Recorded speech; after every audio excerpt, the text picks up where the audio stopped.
Hey up lads and lasses, Damfire here, back again with some more GR2 content for you today. So I am going to try and keep these to one a week, so even if you've got the Tuesday slot filled with an update, I'll try and get one out later in the week. It was supposed to be yesterday, this video. This is going to be the next series. We're going to go through the destroyers. It was supposed to come out yesterday, but I was playing Evil Genius 2 and lost track of time completely, and yeah. Anyway, so you are getting it today. So destroyers are in a weird situation within the game. They are relatively okay in the early game, but you can rush to cruisers to such an extent that by like the second day or third day, you can have a cruiser out, and then it forces the destroyers into storage, and you just don't ever see them ever again because they just don't have the tank of a cruiser. They have a similar sort of DPS. Even a Lynx might be able to out DPS some cruisers, but they don't have the tank of said cruisers, so they don't have the staying power, so they die and don't end up doing as much damage as a cruiser. On the other hand, they are slower than a frigate, so they can't be used in the kiting situation or anything like that. So yeah, and with only one destroyer having the benefits of something that might help you with mining, and that's the warrior from the Imperial guys. Yeah, they're not really used in any way or anything like that. There is the exception that they can be used, and they will be used in triple carrier fleets. So 3 carriers allows you to have 1 destroyer in there to max out your costs. But other than that, where even then I don't think they're going to particularly shine versus the 3 carriers they're standing next to. They're not particularly great. They're quite small, so you can't really fit global CNs on them or anything like that, so they don't do particularly well as support ships. But yeah, they are destroyers, they can deal damage, and they are lighter and a little bit faster than a cruiser. And like I said, with the Lynx, I think it might be able to out-damage cruisers. Unfortunately, I have none of these built, and that's due to the fact that I don't ever run them. So we will have to be going into shipbuilding, and I'll be talking about what you can film them a bit in there, instead of being able to actually show you a fit. Which is a bit unfortunate, but it is what it is. So we'll jump into Federal first, and we'll have a look at the Rainstorm, not the Rainmaker, because I keep calling it the Rainmaker for some reason. But yeah. So the Rainmaker, see, look, there you go again. The Rainstorm is a torpedo variant. It has this torpedo specialization, which increases its durability by 180%. I don't know what the speed increase is, to be honest with you. I've used them. I've never really gotten this ability up at all, so I haven't really noticed any speed increases that much at all anyway. So yeah, I'm not sure if that's any good at all, to be honest. The durability is nice. It means it doesn't get shot down by AA too often, but I haven't noticed Torps having that much of a problem versus AA in the first place, and not many people are running AA anyway because they take up slots, and those slots can be better used in other places. It does have this, which is quite nice, must crit every 1.6 seconds. This ends up with a lot of crits, kind of makes one of its subsystems a little bit redundant, but yeah. Damage will not exceed 4.2%. This is quite nice. This does allow this ship to be a bit more tanky than the other destroyers within its class, but it's not amazing. It helps a little bit with the amount of snaking cannon running around now. It's just kind of not as useful as it used to be. Subsystem wise, it has 2 torpedo subsystems, and the crit damage, which is really nice. This synergizes really well with the must crit every 1.6 seconds. This one, however, with the crit rate, not so useful because it's getting natural crit rate from the warship feature. It does help, and it will increase your damage, but it would have been a bit nicer if this was more crit damage, maybe. You can probably roll crit damage on here, so there is that. Build-wise, the best way I can see of fitting this is with 4 T3 torpedoes. So you'd have one running straight along on these 3 slots, one on these 3 slots, one here. This will get the double bonus from both subsystems, and then one here. This leaves you two slots and 2 1 slots to try and fit support equipment. It's a light ship, so you can fit a T2 thruster on here, the long-lasting one that you would use on a frigate, and it does help its speed a little bit. That's what I'd probably recommend. The last 2 slot, you maybe fit a T2 torp, and the last T1 slots, potentially a transition device, and that's about it on here. There is also potential for this to be quite good, fitting big torpedoes. You can get your 5-slot torp in here, like a Dustmaker or a Comet, and it will get bonuses from both of the slots. Plus, it's going to get warship bonuses from 100% crit chance and the durability and the speed increases and stuff. So that's also a possibility, is you load it up with tacticals, or you'd have that one single tactical here for that. You'd have a T3 here. That does limit you to a T3. I don't know if you can get that downwards right slope or not for certain, but if you can fit one there, that's what you do, limiting you to 2 T3 weapons. Lower DPS, but you will get a big alpha hit right at the start of the battle, and that could be very, very useful later on. I don't know if that's worth dropping the extra 2 T3 torps, but yeah, it might be. Now, it has a reform for thermal damage, which means that you don't want to really be running nanos on here. You're more likely to want to be running things like HE and anti-ship, because they both have thermal damage and kinetic damage. That they are your best bets. You're potentially looking for, on the subsystems, thermal damage and crit damage, or kinetic damage and crit damage. So they're your best bet with this one. Again, I don't think it's going to be, if you are running the carrier fleet, this won't be the one you'll want to be running. It will be the Lynx, which we'll have a look at now. So the Lynx is the pirate faction's destroyer. It is ugly AF. I can't stand this thing. It is horrible to look at. I don't know what they were thinking about this when they designed it, but I mean, especially you come up from that. The Scorpion looks amazing, and then you get the Destroyer, which looks horrible, and then you got the Fell Hunter, which in my opinion looks amazing.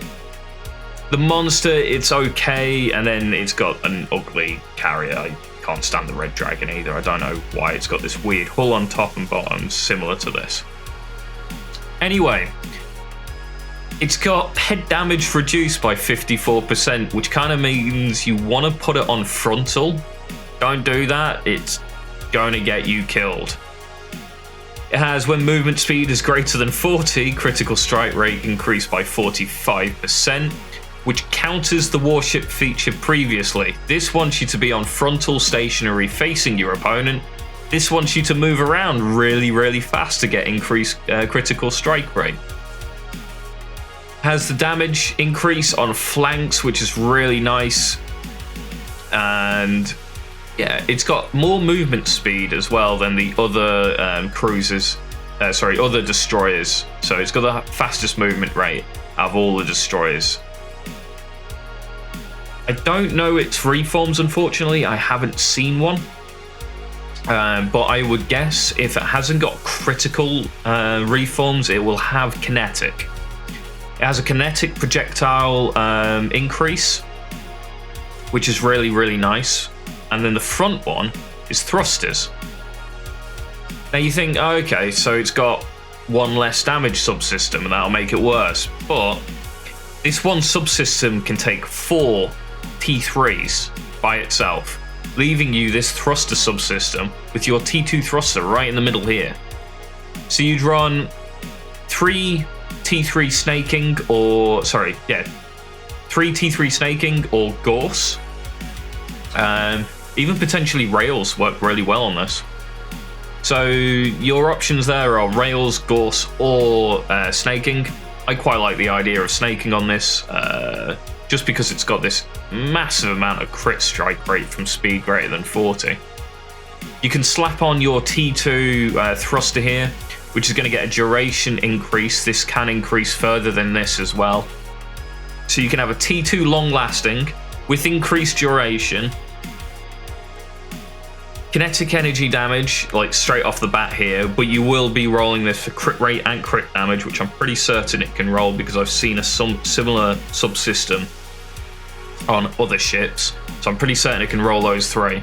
And all of a sudden, you've got something that's thrusting for basically forever with loads of potential damage because it's got increased flank damage, it's got the increased crit rate, it's got a projectile system that hits 4 T3 projectile weapons of your choice.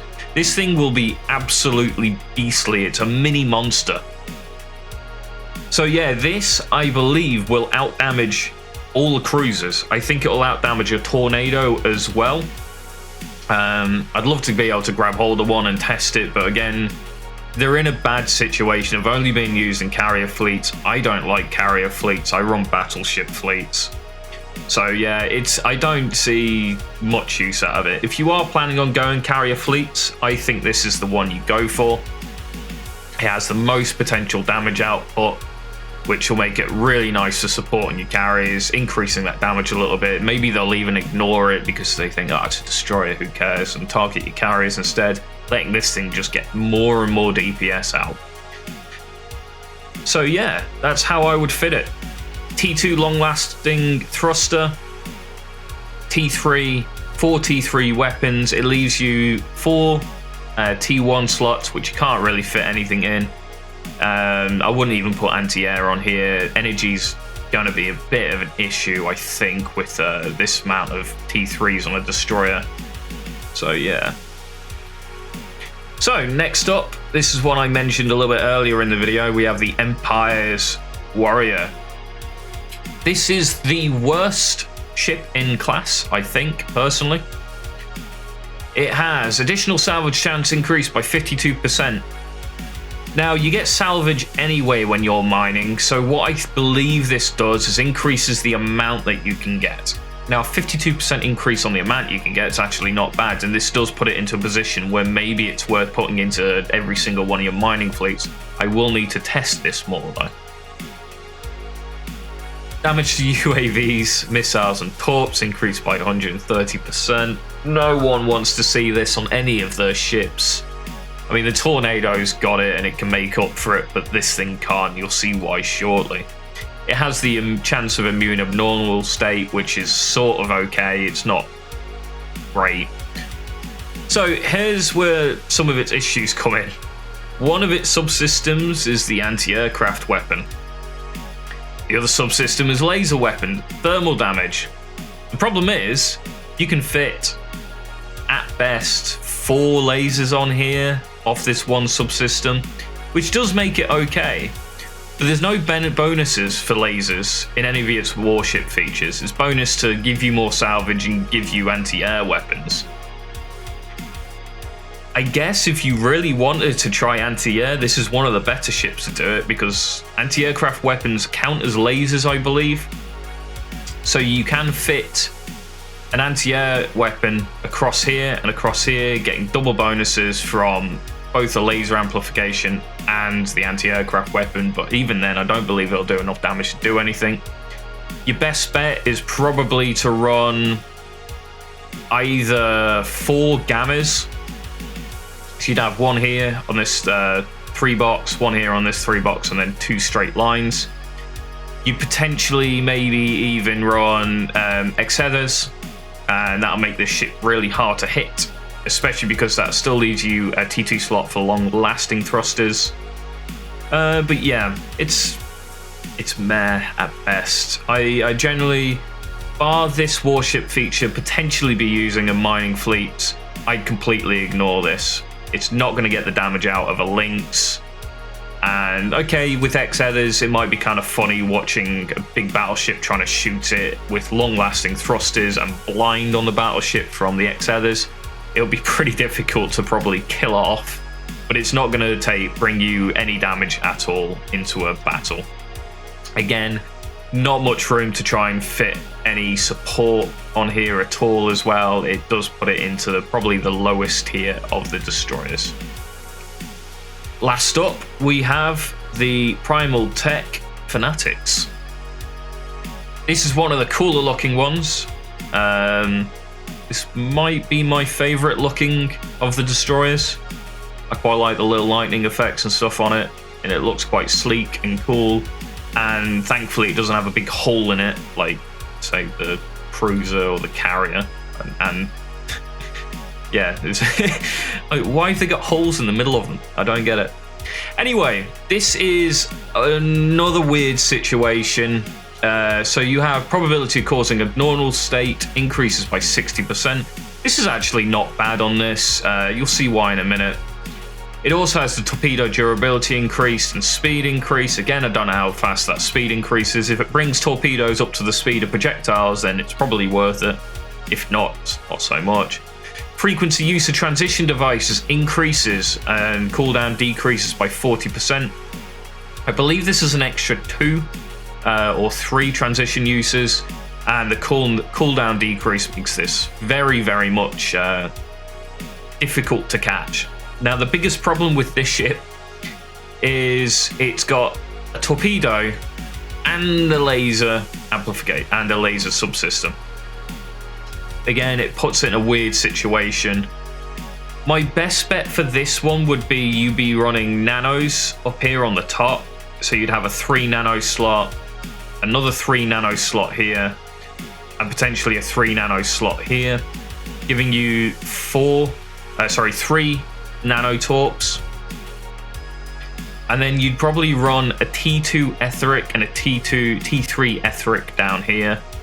And that's for this weapon abnormal effect increase, which is duplicated by this as well. So that's a lot of abnormal status increase, meaning that every one of those shots that an X-Ether can do will probably apply blind, making this quite difficult to hit.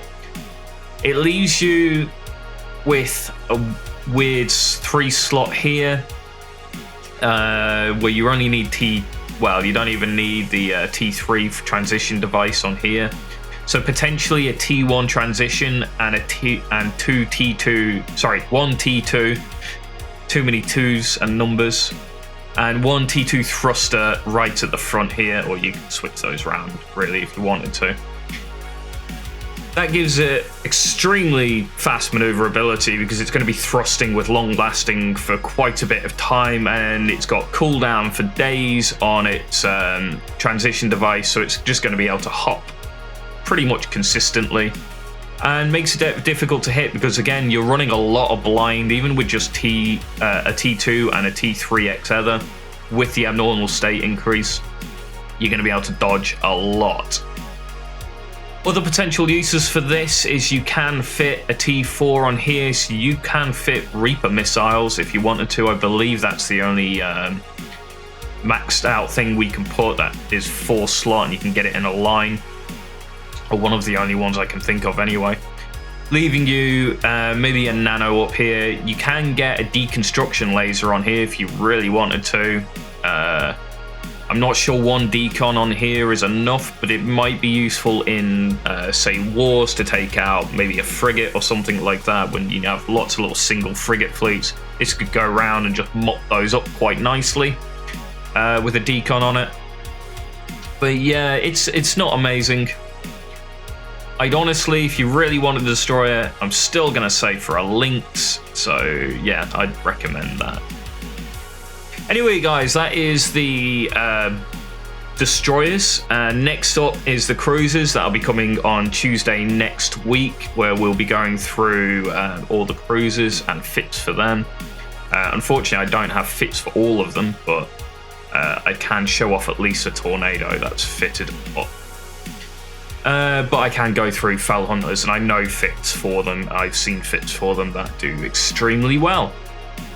So yeah, we'll be doing that next week on Tuesday. Don't forget to like, comment, and subscribe, and do leave comments on builds below for destroyers. There were some fantastic ideas on the frigate ones from last week that I went through, and some really cool builds from you guys. So don't forget to check the comment boxes. There might be some really interesting build ideas down there. And yeah. Oh, the poll is still up for the channel. So that'll be linked in the description below. That'll be ending next week Sunday for me, and yeah, from then on I will be doing whatever that poll says. There'll still be GR2 stuff, but Thursday slot might get filled up by some sci-fi stuff or just random other games that you guys want to see. So there you go. Hope you guys enjoyed the episode. The series is kind of fun to chat about some of these builds that you can possibly do with ships that you never see, destroyers for an example. And yeah, I've been enjoying it. So cruises next week. Thank you guys, and I'll catch you next time.